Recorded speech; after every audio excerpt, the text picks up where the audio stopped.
dubartii fi dubartiin yookiin dhiiraaf dhiirri fakkaatan lama wal fuudhuun ijoollee lama lakkulee ta'anii kan abbaa manaa fi haadha manaa walii ta'an subhaanallah jechuudha. Wantoota kanarraa immoo hin balaaleffanne jechuudha. Akka amantaa musliimaatti hin balaaleffata jechuudha. Biyyi keenya haa guddattu, biyyi keenya maal haa taatu jedhanii fakkaatan lama wal fuudhu jechuun kunis safuu guddaadha. Amantaan kamuun heeyyamu kiristaana ta'ee, pheenxee ta'ee amantaan kamuun heeyyamu jechuudha. Kunis safuudha jechuudha biyya keenya keessa. Biyyi dubartii fi dhiirri wal fuudha biyyi hin guddattu jechuudha. Ijoollee lamaan lakkulee ta'anii obboleeyyan sanuu lakkuudha obboleeyyan jechuudha. Kuni wallaahi dhasiin Finfinnee keessatti hoteelli banamee jira. Mucaa asirratti isinii maxxansaa. Mucaan kuni ani viidiyoo isaanii viidiyoo maxxansuu hin danda'u malee mucaan kuni hoteelli isaanii banamee jira. Hojiinuu eegalamee jira. Akkamitti dubartiif dubartiin dhiiraaf dhiirti wal fuudha kun immoo safuu guddaadha wallaahi dhasiin. Amantaan kamuu dubartiif dubartiin waliin fuutu dhiiraaf dhiirti waliin fuutu amantaan kamuu ni balaaleffata. Ammallee bakka jirtanii biyya keenya san keessatti mootummaan waan kana hiddaan buqqisuu qaba jechuudha. Namoonni waan kana hojjetan mirga keenya waan feene dalanii jedhanii biyya keenya balleessuuf deeman jechuudha. Wanna kana asiin dura haasa'amee ture. Dubartiin wayii Finfinnee san keessatti Sumaalee taatee kan waan kana eegalte hin dhaabde jechuudha. Amma immoo hoteelli isaan banamee dubartii wal fuudhu dhiiraaf dhiirri wal fuudhu subhaanallah jechuudha. Assalaamu alaikum warahmatullahi wabarakatuh. Hordoftoota fi kabajamtoota humna 24. Akkam jirtu nagaa keessanii fayyaa keessanis hin jecha. Viidiyoon har'a qabadhee isin dhufes viidiyoo haaraa yuutuubii kanasumas sabiskiraayib gochuun sheer gochuun akkana jajjabeessitan abdii isin irraa qaba. Safuu jechuudha.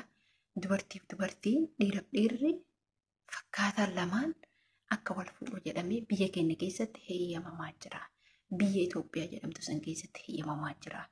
Kun immoo biyyi keenya akka guddattuu fi jedhamee wanni kun hoteellis banamee fi hojiinuu eegalamee jira.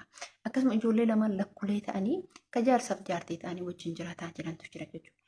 Ijoollee kana akkuma suuraa isaanii asirratti argitanii fi viidiyoo isaanii isinii maxxansuu hin danda'u malee kun safuu isa daangaa hin qabne.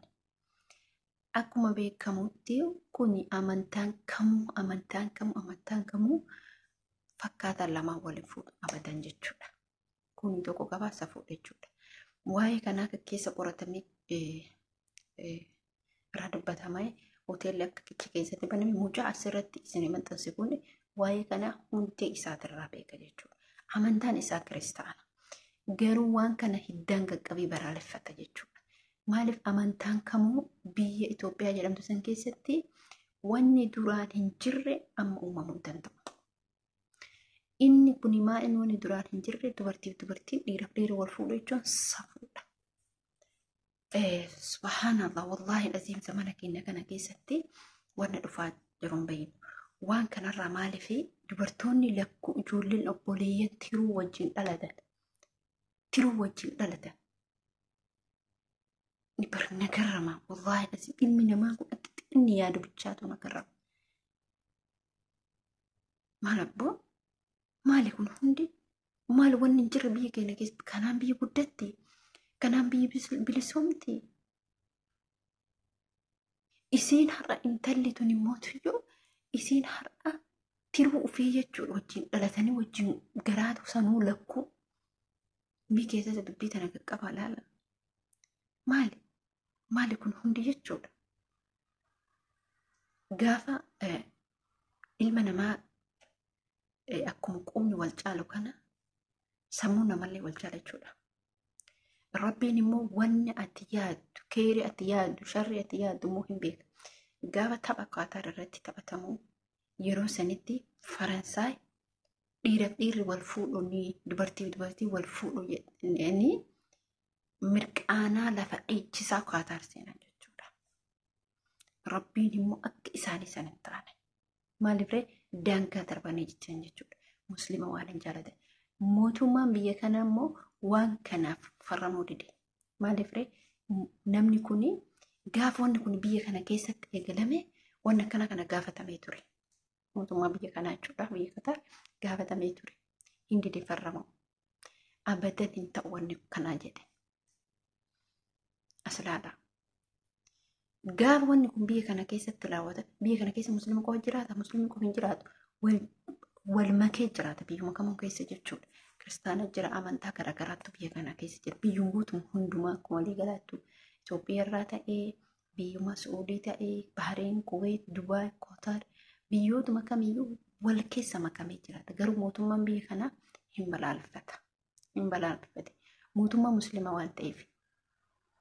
Ijoolleen amma mormaa jirtu mootuyyuu musliimaa wal qixxooftee ijoolleen kiristaanaa wanni kun aadaa keenya cabsaa safuu keenya cabsaa wanni duraan hawwanni keenya akaakiyyaa baabiyyiin keenya fidin biyya keenya keessatti hin barbaannu hin ta'u safuudha wanni akkana hiddaan ka'uu qaba jedhamee dubbatamaa jira jechuudha. Dhuguma safuudha kun fokkataadha waan hin jirre aadaa fokkataadha jechuudha. Maali? Bardhiira abbaa feetitti hirmuu dandeetti dubartoonni. Garuu immoo safuu kan daangaa darbe qaama bu'uuf deemana fakkaata wallaahi dhadhee. Kuni namoonni hunduu waan kanarraa biyya keenya san keessatti gadi ba'ee uummanni jechuudha. Wanni akkanaa haawwalii, jaarsolii, dargaggeettiin wanni akkanaa nurraa haa dhaabatu. Himmootu hoteeluma sanuu dubbumaan ibiddaan cincissanii gubu. Bakka daa'imman kichuu karaa balleessaa jirani. Daa'imman hin beekne ijoollee deemtee wanta godhattu karaarra qabanii rakkoodha. Rakkoo ilmoo rangaa jirani. Ijoollee daa'immanii yookiin baadiyyaa deemanii guuranii waan fedhan godhuu danda'an fidanii dhugaamsanii hin beekamu kun birrisii kenninaa jiraniini. Ijoolleen ammaa immoo birrika jettee kan mallaqa barbaaddu waan gaarii barbaaddu waan gaarii jettee itti lituu dandeetti. Waan tokko argine anumaa fi namittiin kun guyyaa lamaaf ammoo sadaffaadha. Wallaahi dhasee ooleen bullee immoo hin dhufe asumatti jechuudha. Ijoolleen iddoon suni bakka iddoo wantaadha. Manuma hin beekan biyya Arabaa kana keessatti iddoo garaagaraa deemanii lafichi dheeraadha keessa deemnee utuma deemnu dhiira wayii argine. Dhiirri kun wallaahi lasiim jechuudha. Istaayiliin isaa qaamni isaa dubartiirraa addaan hin jiru.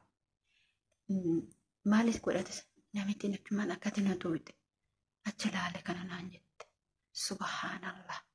Saban akkamii keessa jira jettee anillee akkanumatti laalee ulaalu namichi dibanni isaa gurri isaa qaama uffata isaa kana kinoo dubartoonni qaama duuba kanaatti akka wixxir godhee isaan qabuuf wantoota garaagaraa kaa'u wanna saaffatee ani agarsiifte jechuudha. Kaawwatee wixxir godhee asiin garaa kana mul'ise subhaanallah kun dubartii miti kun dhiirayyuu miti dubartiidhaa fakkeenya haala ammaa kana laal namitti inni as baatee amma naa galte dubbiin jechuudha. Akkasanaan jettee turte fakkeenya dubartii akka dubartiitii yaani maal jetti afaan keessatti kumkumtee callifte edaa isiin hin beekti jechuudha namitti. Kinoo deemee immoo oliin bullee dubbii akkanaa dhageenya jechuudha. Bakka ijoollee dubartii Afrikaan beektanii miti istaayiliin isaa bakka wanta areeda qaba malee dibata haalaa asitti dibatee bakka nagarramee dadhabe garuu kan wajjin deemu dubartiidha beekama. Ani sila ilmi namaa kun akkamitti yaada rabbiin bareecha isa dhuuma eera isa godhe ka dubartii godhallee rabbiin bareechise dhuuma maaltu isin guba. Maaliif immoo wanni akkanaa kun biyya keenya keessatti wanni duraan hin jirre aadaa fokkataan kun uumama. Rabbii keessanii jedha hundi keessanuu waan kanarraa balaaleffadha. Gabbayaa irraa dubbadha. Warroonni waan kana biyya keessatti godhamaa jiran yookiin lafarraa xaraguu yookiin mana hidhaatitti fixu yookiin lubbuu isaaniitiyyuu fixu lafarra. Aadaa keenya balleessaa jirti waan ta'eef safuu cabsaa jirti safuun daangaa darbe. Kiristaana jedhan miti. Kiristaana bar wajjin guddanne. Ijoollee kiristaana wajjin guddanne wajjin baranne. Kana dalagaa jedha amantiin isaa hin jedhu. dubartii walaafuutu jedha hin jedhu. Dhiirri walaafuutu jedha hin jedhu. Abbaattan amantaan kamuu jedha. Kana ka fide biyya faranjii keessatti jechuudha. Biyyi faranjii maalirraa kana fiduu danda'e? Dhiirri maaliif wal fuudhuu danda'e kan jedhamu quufarraa quufni as ga'e rakkoo argeen beeku. Achitti dhala jireenya isaa keessatti rakkoo argeen beeku. Jireenya kee keessatti yoo rakkoo tokko hin argin ati har'allee borullee itti badda malee hin toltu. Jireenyi sun quufa sitti jira kan nyaattu ofirratti kan dhuudhu ofirratti. Midhaan gad naqanii irra deemaa jiran biyya faranjii keessatti bira. Namni waan nyaatu dhaba. Seenaan isaan hedduu jechuudha miidiyaa kanarra. Kuni quufarraa wal fuudhuu danda'an malee rakkoorraa waliin fuudhan isinii hanga lubboleen rakkoorraa dubartii waliin fuudhu. Quufarraa wal fuudhu. Dhiirri wal fuudhu. Quufarraa wal fuudhu. Nama ajaa'iba. Kanaadhayyuu kanaa waan dhagayaa deemnayyuu jechuudha. Wallaahi nama ajaa'iba. Haalli zamanni kun keessa jiru zamana fukkataa keessallee kataan kaatarbe. Biyya keenya keessatti kabaja guddaatu jira. Namni wal kabaja xiqqaa wal kabaja guddaa wal kabaja.